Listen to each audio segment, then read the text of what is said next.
Então, pessoal, serviço aí concluído no motor da Titan 150, ano 2013.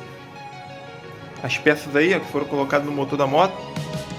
Uma biela nova, bem desgastada aí, ó.